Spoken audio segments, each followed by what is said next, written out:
Would seem as though there's an actual crisis at the southern border as we speak. Immigration and Customs Enforcement seems to be completely overwhelmed by the flood of migrants this month. A former advisor on immigration to both Obama and Bush recently described the current situation as a system-wide collapse.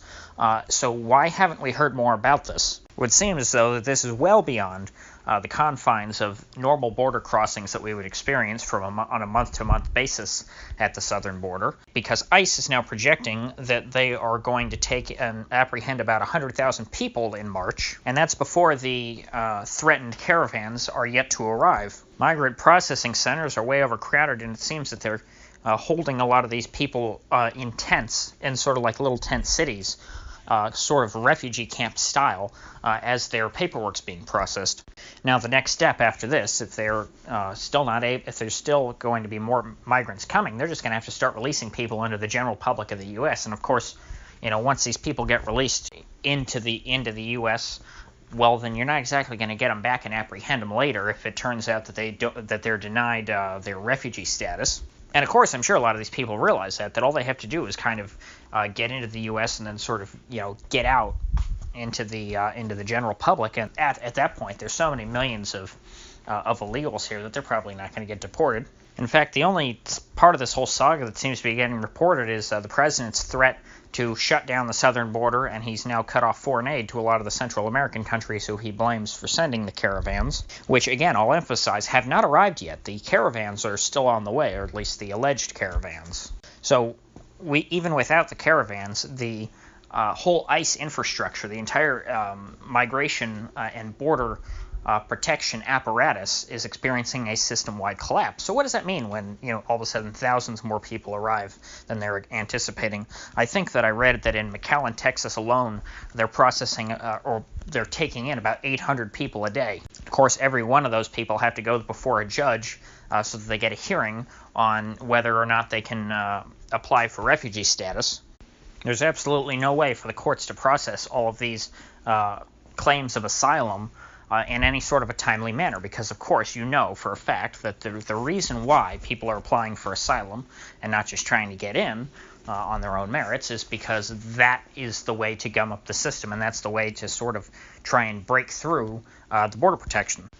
Which, by the way, having a wall would not stop this, because these people are coming in and they're surrendering to the border guards, and they're saying, hey, I want to apply for asylum. But when somebody applies for asylum, you can't just turn them away. It's there's a lot of international agreements regarding that, and it would be kind of unprecedented for the U.S. to just turn away someone who says they want to seek asylum. But this is a loophole that can be exploited so that people can try and get through the border, because if so many people apply for asylum at once, they know that the courts cannot process it, and they'll just have to get all released into the general public of the United States. But things can get much worse than they are right now, because as things stand, there is no major war in the Central or South American continent that is funneling all these people and making them want to leave up north. These people are just coming north based on normal economic and gang violence related issues.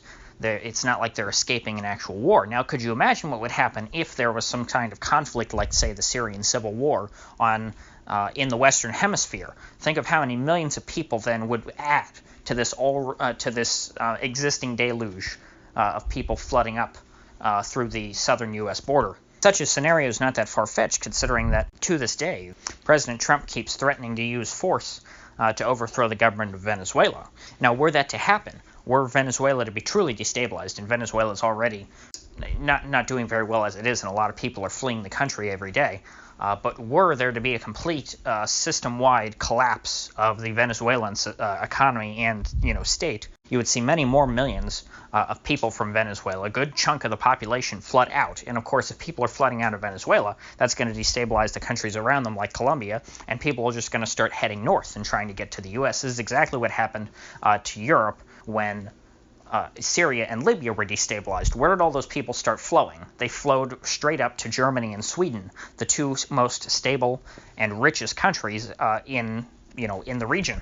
And in Europe's case, not only were they getting people who were directly from Syria or Libya, but there were people who were from other countries and wanted to get to Europe, using that conflict as sort of an excuse to get themselves into these other countries. So everyone all of a sudden wanted to call themselves a Syrian refugee if they knew that they could get them a spot in Germany. The same is true here. Every Guatemalan and El Salvadoran and Peruvian and Bolivian are just going to call themselves a Venezuelan refugee if the U.S. somehow is able to, goes in and starts a war in Venezuela. Now, Venezuela may destabilize on its own, even without U.S. intervention, or without direct U.S. intervention, we don't know. But if Venezuela does come apart, it's going to probably look something like Libya or Syria, because there is no strong player to take over from Maduro. It's very clear that the military doesn't support Guaido, or else they would have already overthrown Maduro, and things would be, on their way to, whatever the new regime is going to look like. But the fact is, there's no one who can assert power over the whole country at this moment. So that means that if things break down, you're going to end up with most likely a civil war. There is a strong contingent of people who are willing to fight and die to protect Maduro. While all of this is going on, however, most of the country is going to just want to get on with their lives. And if that means having to leave their country and go somewhere else like Colombia or Mexico or the United States, they're probably going to opt for that option. So therefore, if the U.S. is completely overwhelmed with the amount of immigrants that we're getting right now, or with asylum seekers that we're getting right now, I have no idea what sort of chaos will be unleashed if there's a sudden flood of people because of a war in Venezuela. I think that would be an incredibly destabilizing factor as far as the U.S. is concerned. In other words, that instability in Venezuela could very well spread north and destabilize the U.S. in the same way that the instability from the Arab Spring has somewhat destabilized Europe. I mean, could you imagine something like Brexit happening and all of this Euroscepticism without the migrant surge in Europe? We'll likely see a very strong backlash against immigration, and probably a difference between the border states and a lot of perhaps the northeast states with regard, if such a refugee crisis were to hit the U.S. And again, this is looking all the more possible as the president keeps, trying to saber rattle in Venezuela.